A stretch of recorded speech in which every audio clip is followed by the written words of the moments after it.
Saturday night in Boston. Today from the new movie, The Hollers, which is a great movie. He directed it, he stars in it too. The always delightful John Krasinski is here with us. Last time John was here, something terrible happened involving eggnog. And we're hoping that does not repeat itself tonight. Tomorrow night on the show, 50 Cent will be with us from Narcos. Pablo Escobar himself, Wagner Moore will join us. We'll have music from Congos. And later this week, Bob Odenkirk, Natalie Portman, Kendall Jenner, Usher, Judette, and Kiefer Sutherland will be here as well. So please join us for all of those people. You know, when most people move back into the house they used to live in, it means things have gone poorly in their lives, but not so for our first guest. She is running for president, and I think she's here to ask me to be her running mate. Please welcome Hillary Clinton.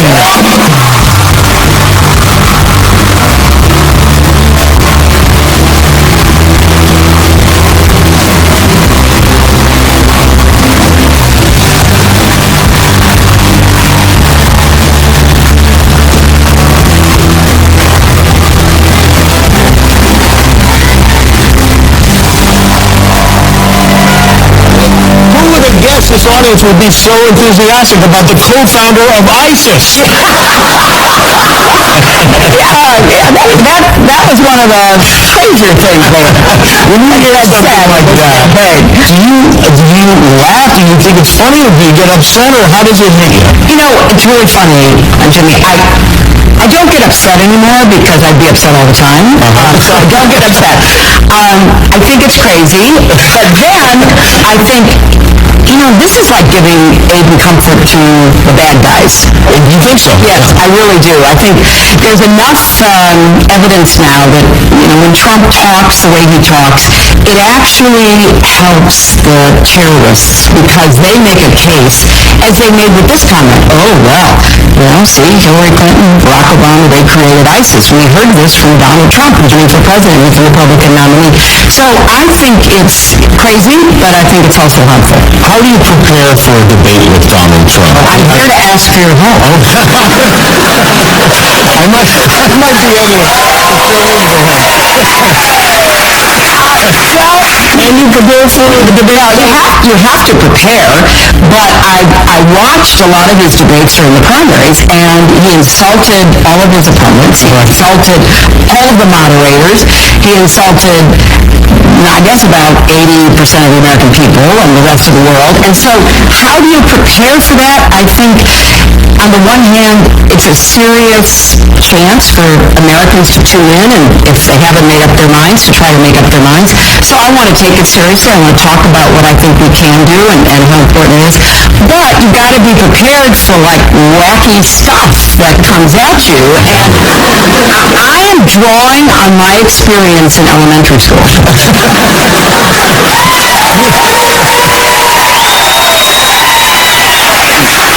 You talk the guy who pulled the ponytail. Yeah, the ponytail pull, but that meant he liked you, really. So you have to think, maybe Donald Trump has a secret crush on you.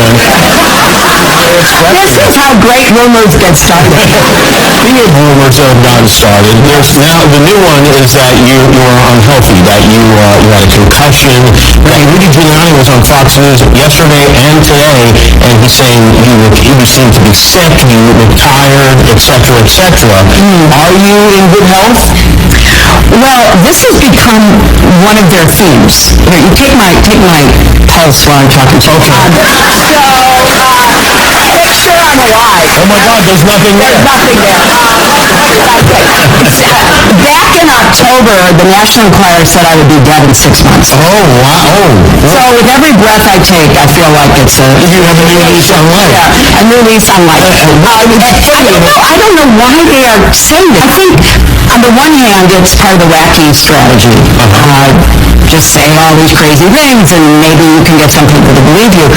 On the other hand, it just absolutely makes no sense. And I don't go around questioning Donald Trump's health. I mean, as far as I can tell, he's as healthy as a horse. Well, his doctor said he had the best medical examination he's ever seen in a human being. Yeah, I saw that. Can you open this jar of pickles? This has not been tampered with. This is...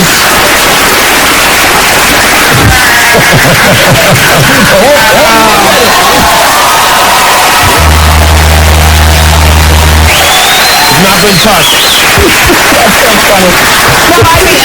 No, I do feel sometimes like this campaign has entered into an alternative universe.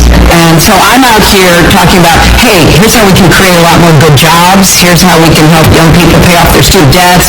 Here's how we can make college more affordable. Here's what we do about health care, lots of issues, prescription drugs, mental health, addiction. I'm out here talking about all of this, and then I have to sort of step into the alternative reality. And, answer questions about am I alive? How much longer will I be alive? If you were elected president, how great would it be if your first act was to deport Donald Trump to Mexico? Can the president do that? Well, I am not into deporting anybody except violent people. Okay, all right. Well, that Second Amendment comment may have qualified. That's another part of the alternative universe. Look, this is such a serious time in our country. Not really. So many opportunities. And there's so much we can do. And I'm just trying to keep it on something resembling level playing field. Would you prefer to be running against somebody boring like Mitt Romney, who's, just kind of a vanilla guy? I would prefer to be running against somebody who I thought was qualified to be president and temperamentally fit to be commander-in-chief.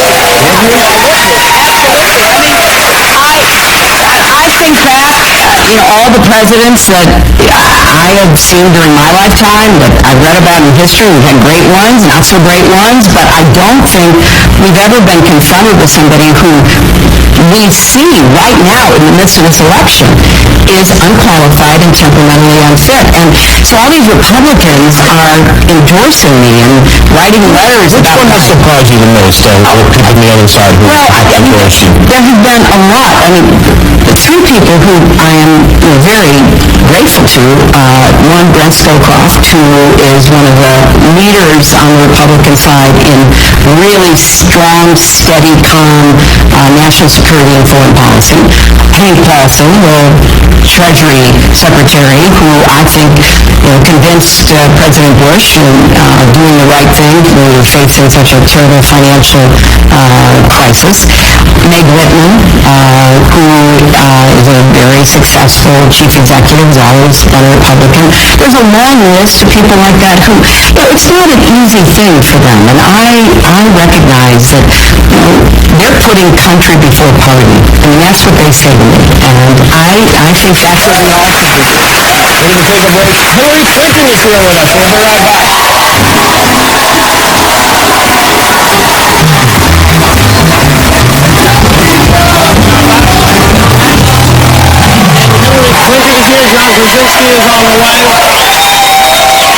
That Democratic National Convention started off and looked like it might go south, and then I have to believe that as the person who was really kind of the subject of that 4-day period, that had to be one of the best times of your life, right? Yes, absolutely. And all those people say all those nice things about it. No, but also people, that was nice. But people... Usually you have to die to get that. Yes, that's true. Well, I'm on the break. Not according to the pickles.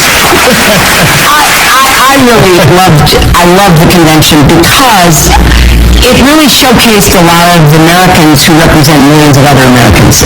People who are brave and courageous and outspoken, and that's what I wanted everybody to see. That we don't all have to agree on everything, but we should treat each other with respect. We should listen to each other. We should try to help each other. I don't think that's too much to ask, and I think the convention did a good job in sending that message out. When your daughter writes a speech about you or your husband writes a speech about you, do you, as the candidate, go through the speech before they deliver it? No. Neither one of them. Partly because they have every right to say whatever they want to say, but also because I didn't want to interfere with whatever they were thinking and how they wanted to express themselves, and I was pretty nervous about everything anyway, so I didn't want to get more nervous. Your husband seemed to, we have the videotape that we rolled out because it seemed like he'd seen balloons for the first time in his life. Roll that one more time and slow motion. I mean, look at how delighted he is. by the balloons. I feel like maybe he hasn't enough balloons in his life. We were all pretty excited about the balloon, but that's one thing that I love about my husband is that he enjoys so many things, and one of them. And this is his hotel room after the... That's our hotel. Yes. He actually, don't tell anybody, he took a balloon for our granddaughter. She could, she's too little. She wasn't there the night before. Our nephews and our niece were. So Bill took one of the balloons, and the next morning we played with Charlotte and the balloon. So you enjoying... Fantasy and excitement continue. Are you enjoying being a grandparent? It is the best. Do you wish you had more time that this campaign didn't coincide with the kids being so young? Well, I think I'd be distraught if we didn't have FaceTime. You do that a lot? All the time. Have you considered using FaceTime instead of email?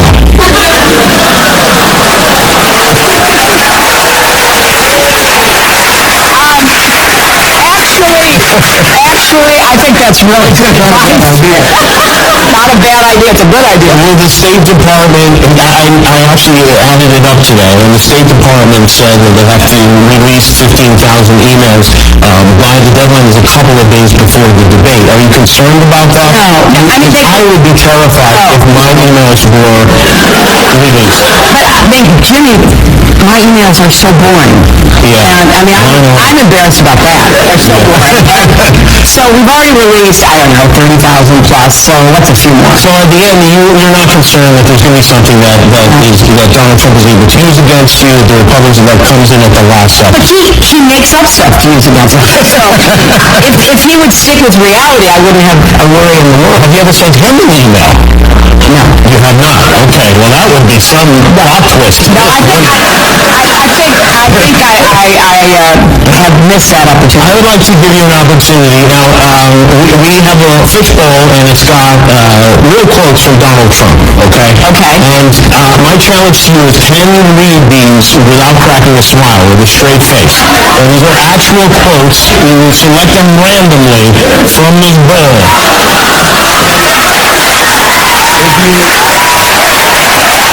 If you're able to read them without laughing, you get to keep the bowl. I get to keep the bowl?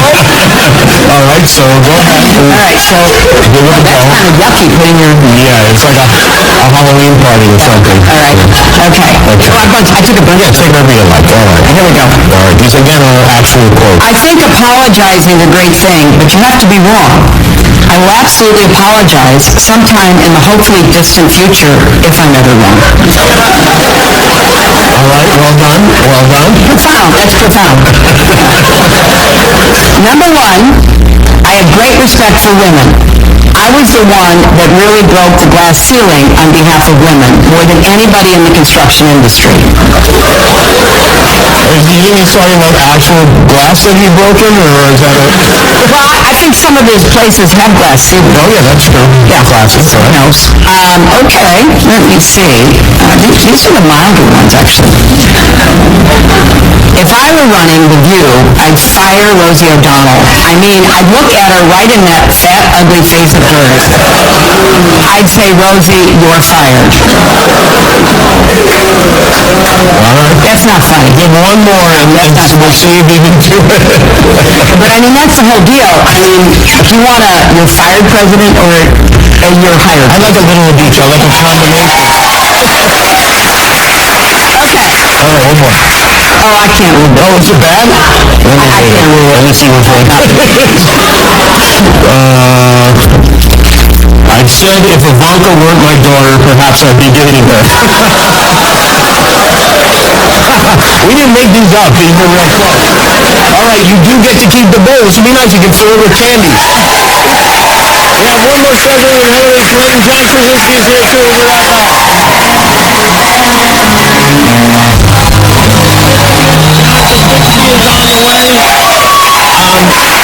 Do you think Jeb Bush is going to vote for you? Oh, I don't know. Have you ever talked to him? No, I haven't talked to him. When's the last time you spoke to Bernie Sanders? Oh, at the convention. At the convention. That was the last time he doesn't call you? Yeah, well, I mean, we are really working hard together. He's doing a lot for the campaign. I'm very grateful. I have a little bit of a bone to pick with you before we go, okay? And I assume you're aware of my historic run for Vice President of the United States. I am aware of it.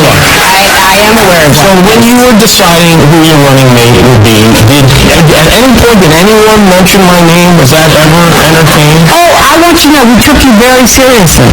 Did you really? Yes, you were on the list. See, I don't believe, because you picked Tim Kaine, and were you looking for somebody who looks like he jumped out of the front row at a Jimmy Buffett concert? Is that what you wanted? I was looking for somebody who's been a successful mayor, a governor, a I've been all of those things. I've been a lot of those things. never lost an election, has a great record. It's not too late to dump Timmy and get Jimmy on, you know what I'm saying?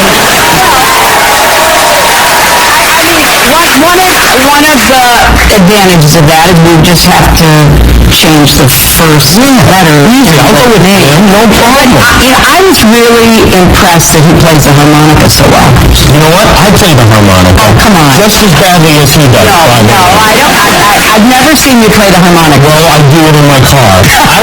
Let's make a list of pros and cons. Okay. I will come up with the cons, and you will come up with the pros as far as Tim Kaine goes, because I think at the end you'll see that I am the better choice, all right? Number one, con. He seems like the kind of guy who has a belt clip for his cell phone. Well, he is the kind of guy who is incredibly well-regarded and respected and successful. He will And however he carries his cell phone is fine with me. He will definitely do the Macarena at your inauguration. I'm aware of that. Well, I hate to break it to you, but I'll be doing it with him. He will. I have a feeling he will show up wearing Crocs at some kind of a State Department dinner. Well, have you worn Crocs? No. Oh, well, see, I have. Oh. And they can be quite comfortable. He probably has a funny song on his voicemail, right? Like, oh, Tim isn't here, you know, like that. Have you ever called his phone? Doesn't everybody have a funny Not anymore. song? He probably has one of those hats with beer cans attached to the side. No, we made him get rid of that. You did. Are you at all concerned that he will greet foreign dignitaries by asking them to pull his finger? That was never raised. Well, with all due respect, I think the choice is clear to everyone here, certainly in our audience, that I accept your unspoken but obvious invitation. I'm really, really sorry, but we've kind of moved on. But here is what I would like to offer. We could have like a vice president. For real? I would love to be vice president. I accept your offer. Thank you, Secretary of TrendIt. I'm going to be the next vice president.